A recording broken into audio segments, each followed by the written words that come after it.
श्रीयतिराजाय विवेकानन्दसूरये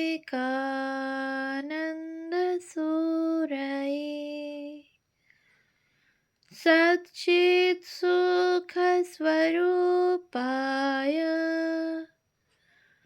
स्वामिने तापहारिणे।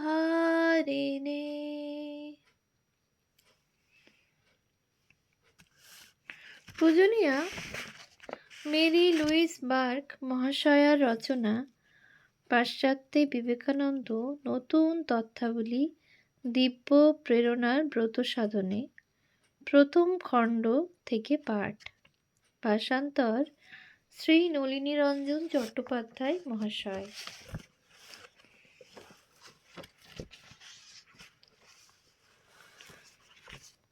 পৃষ্ঠ সংখ্যা 249। দক্ষিণের একটি শহরে। ধর্ম মহাসম্মেলন আরম্ভের পূর্বে স্বামীজি কিভাবে হেল পরিবারের সাক্ষাৎ পেয়েছিলেন পূর্ববর্তী অধ্যায়ে তা বর্ণনা করেছি। এখানে তার আর পুনরাবৃত্তির প্রয়োজন নেই। তা হলেও বলা যেতে পারে হেল পরিবার তার প্রায় আত্মীয় গোষ্ঠীর মতো হয়ে দাঁড়িয়েছিল। মধ্য পশ্চিমাঞ্চল পরিভ্রমণকালে তার কেন্দ্র হয়েছিল হেলদের বাড়ি। মাঝে মাঝে সেই মরুদ্যানে ফিরে আসতে পারতেন। এখানেই পেতেন কল্যাণকর স্বস্তিদায়ক পরিবেশ। তার এই কেন্দ্রীয় কার্যালয়ের বর্ণনা পাওয়া যাবে স্বামী রামকৃষ্ণানন্দকে লেখা একটি চিঠিতে। ওই যে G.W. হেল এর ঠিকানায় চিঠি দাও, তাদের কথা কিছু বলি। হেল আর তার স্ত্রী, বুড়ো বুড়ি আর 2 মেয়ে, 2 ভাইঝি বা ভাগ্নি, এক ছেলে। ছেলে রোজগার করতে দোসরা জায়গায় থাকে, মেয়েরা ঘরে থাকে। 4 জনেই যুবতী, বিয়ে থা করেনি। তারা বোধহয় বিয়ে থা করবে না। তার উপর আমার সংস্রবে ঘোর বৈরিক্যি উপস্থিত। তারা এখন ব্রহ্মচিন্তায় ব্যস্ত। মেরি আর হ্যারিয়েট হলো মেয়ে, আর এক হ্যারিয়েট ইসাবেলা হলো ভাইঝি বা ভাগ্নি। মেয়ে দুটির সোনালি চুল, অর্থাৎ তারা ব্লন্ড, আর ভাইঝি বা ভাগ্নি দুটি ব্রানেট, অর্থাৎ কালো চুল। জুতো সেলাই থেকে চণ্ডীপাঠ এরা সব জানে। ভাইঝিদের বা ভাগ্নিদের তত পয়সা নেই। তারা একটা কিন্ডারগার্টেন স্কুল করে। মেয়েরা কিছু রোজগার করে না। মেয়েরা আমাকে দাদা বলে, আমি তাদের মাকে মা বলি। আমার মালপত্র সব তাদের বাড়িতে। আমি যেখানেই কেন যাই না, তারা সব ঠিকানা করে। উৎস বাণী ও রচনা, পৃষ্ঠা 482 থেকে 83, ষষ্ঠ খণ্ড।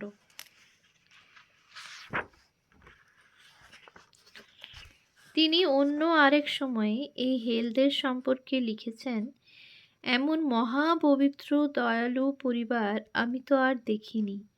আরে ভাই, তা নইলে কি এদের ওপর ভগবানের এত কৃপা? কি দয়া এদের! যদি খবর পেলে যে একজন গরিব ফলানা জায়গায় কষ্টে রয়েছে, মেয়ে মদ্য চলল, তাকে খাবার কাপড় দিতে, কাজ জুটিয়ে দিতে। উৎস বাণী ও রচনা, ষষ্ঠ খণ্ড, পৃষ্ঠা 453। প্রসঙ্গটি পূর্ণাঙ্গ করতে এখানে জানাই, ম্যাককিনলিদের এক বিবাহিত বোন ছিল, নাম মেরি। স্বামীজি যখন শিকাগোয় ছিলেন তখন সে ওমাহা, নেব্রাস্কায় থাকত। সে কখনো স্বামীজিকে দেখেনি, কিন্তু তার 7 বছরের মেয়ে লুইস বেকার পরে যে শ্রীমতী হাবার্ট হাইড হয়েছিল, সে যখন তার দিদিমা শ্রীমতী হেলের বাড়ি আসত তখন স্বামীজিকে দেখেছে। শ্রীমতী হাইড আমাকে বলেছেন, আমার স্বামীজিকে খুব মনে আছে।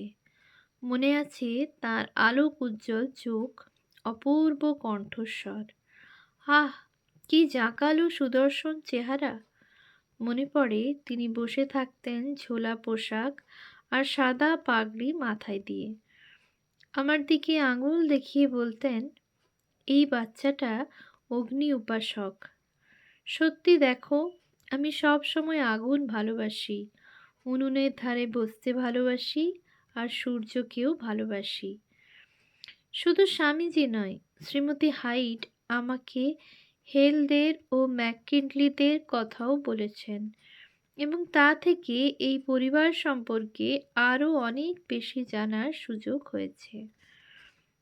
শ্রীমতী হাইডের মা ও দুই মাসি, হ্যারিয়েট ও ইসাবেল ম্যাককিনলি হেলদের বোন, শ্রীমতী জন গিলখ্রিস্ট ম্যাককিনলির মেয়ে। শ্রীমতী ম্যাককিনলি যখন মারা যান তখন মেয়েরা খুব ছোট।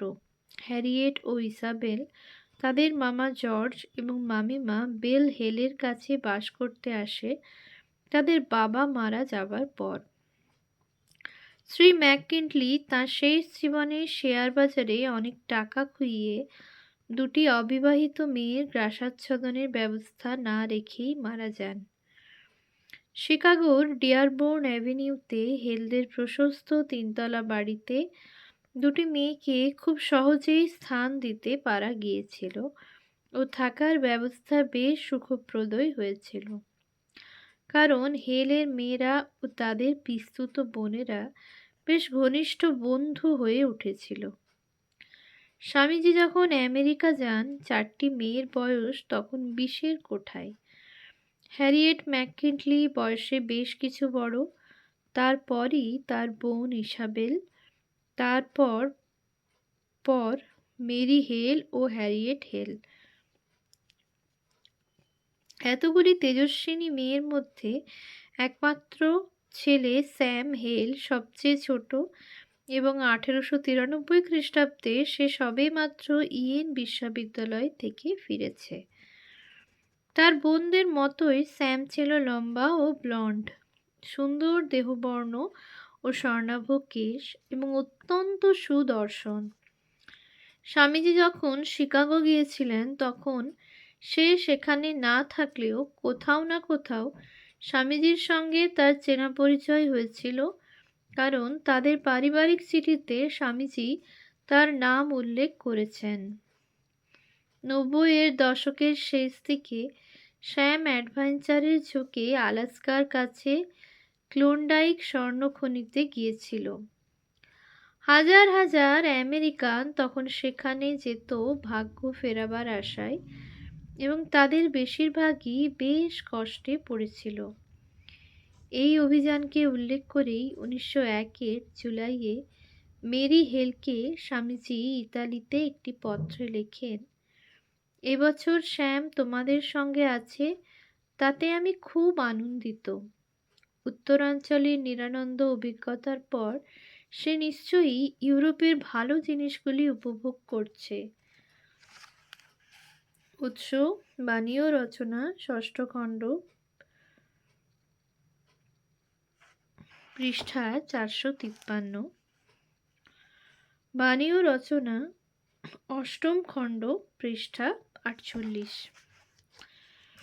হ্যারিয়েট ও ইসাবেল তাদের জীবিকা নির্বাহের জন্যে শিকাগোতে যে কিন্ডারগার্টেন চালাতো সেটা সেকালের পক্ষে চমকপ্রদ আবিষ্কার। নিঃস্ব পিতামাতার সন্তানদের জন্য দাতব্য কিন্ডারগার্টেন তখন অপেক্ষাকৃত পরিচিত, কিন্তু ধনী সন্তানদের জন্যে কিন্ডারগার্টেন পরিচিত শিক্ষা ব্যবস্থায় রীতিমতো ব্যতিক্রম। এই ধরনের স্কুলেই ম্যাককিনলি বোনেরা তাদের সময় নিয়োজিত করেছিল। ম্যাককিনলি ও তাদের সহকর্মীদের সম্পর্কে সমসাময়িক একটি পত্রিকার মন্তব্য, কিন্ডারগার্টেনের ক্ষুদ্র দলটির চেয়ে সংস্কৃতি ও রুচিসম্পন্ন এবং বুদ্ধিমতী মেয়ে পাওয়া অসম্ভব। যে মায়েদের ঘন ঘন নিকট সান্নিধ্যে আসতে হবে, সেই মায়েদের বিশ্বাস উৎপাদনের উপযোগী যে ভালো ঘরোয়ানা ও সামাজিক পরিচিতি দরকার সেটা এদের আছে। এরা নিষ্ঠাবতী এবং যে কাজ এরা করে তার প্রয়োজনীয়তার মর্ম উপলব্ধি করে। নিজেদের এরা উজাড় করে দিয়েছে। কুমারী ইসাবেল ম্যাককিন্টলি কাজ খুব ভালো বোঝেন এবং শিশুদের প্রতি তার ব্যবহার ভালোবাসা ও প্রজ্ঞাপ্রসূত।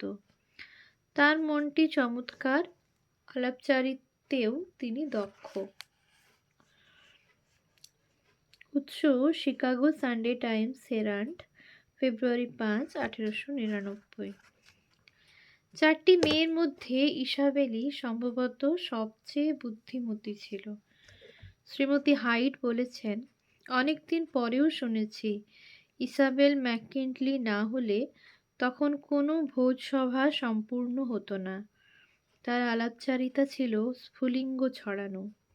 দুর্লভ ছিল তার কৌতুকবোধ, তার উপর তার দেহ সৌন্দর্য। ম্যাককিন্টলি বোনেদের মধ্যে সেই ছিল সবচেয়ে কর্তৃত্ব সম্পন্না। তার চেয়ে অনেক কম সুন্দরী ও শুষ্ক বুদ্ধিমত্তার অধিকারিণী হ্যারিয়েট ছোট বোন ইসাবেলকে শ্রদ্ধা করত এবং সকল বিষয়ে তার কাছে আনত ছিল। উৎস শ্রীমতী হারবার্ট হাইডের সঙ্গে লেখিকার সাক্ষাৎকার, জুলাই 17, 1962। লেখিকার কাছে শ্রীমতী হাইডের পত্র, 4 জুন 1959 ও 15 অক্টোবর 1959। সংবাদপত্রের এই প্রবন্ধের সঙ্গে ইসাবেলের যে ছবি লাইন ড্রয়িং বেরিয়েছিল তাতে তার অনুপম সৌন্দর্য ও ভেনাস ডি মেলোর সঙ্গে সাদৃশ্য পরিলক্ষিত হয়। তাদের পরিবারেও এই সাদৃশ্যের কথা প্রচলিত ছিল এবং স্বামীজি পরবর্তীকালে ইউরোপ পরিদর্শনকালে তা তিনি মিলিয়ে দেখে স্বীকার করেছিলেন। 1897 খ্রিস্টাব্দে তিনি দার্জিলিং থেকে মেরি হেলকে লিখেছিলেন, হ্যাঁ, প্রসঙ্গক্রমে বলি, তোমরা যাকে কিসের যেন একটা ভেনাস বলো সেটা দেখেছি। তোমরা ঠিকই বলেছিল। ইসাবেলার মুখটা সেই স্ট্যাচুর মতো। ওর হাত দুটো আরও সুন্দর, কারণ মর্মর মূর্তির হাত দুটো পাথুরে, অবশ্য আমাদের অশিক্ষিত রুচিতে। যাই হোক, ইসাবেল সুন্দরী কারণ সে ভেনাসের মতো দেখতে এবং ভেনাস সুন্দরী কারণ তাকে ইসাবেলের মতো দেখতে। পাথুরে হাতের কথা বাদ দিলেও মোটের উপর মর্মর মূর্তির চেয়ে ইসাবেল অনেক সুন্দরী। উৎস বাণী ও রচনা, 7ম খণ্ড, পৃষ্ঠা 330। এই অনুচ্ছেদটি মূল পত্রের পুরানো নকল থেকে নেওয়া হয়েছে। ভগিনী নিবেদিতার সংগ্রহ। মেরি হেল তার ব্লন্ড ও শিলামূর্তিবৎ চেহারায় ইসাবেলের মতোই সুন্দরী ছিল এবং সম্ভবত বুদ্ধিমতীও। শ্রী হেল 1882 খ্রিস্টাব্দে একটা অত্যন্ত সফল লৌহ নির্মাণ সংস্থার প্রবীণ অংশীদার রূপে অবসর গ্রহণ করায় তাদের অবস্থা যথেষ্ট ভালো হলেও মেরি ও তার ছোট বোন হ্যারিয়েট অলসভাবে বসে থাকত না। দুজনেই দাতব্য প্রতিষ্ঠানের কাজে নিয়োজিত ও ব্যস্ত থাকত। অবশ্য শিকাগোর সামাজিক জীবনের ঘূর্ণাবর্তের মধ্যেই। দুটি মেয়েই গুণী পিয়ানোবাদক এবং প্রায়ই দুজনে একসঙ্গে পিয়ানো বাজাত, স্বামীজিকে শোনাবার জন্যেও।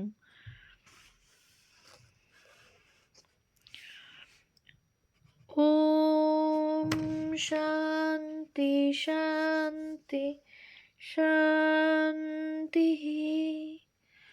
হরি ওম তৎসৎ। শ্রীরামকৃষ্ণার্পণমস্তু।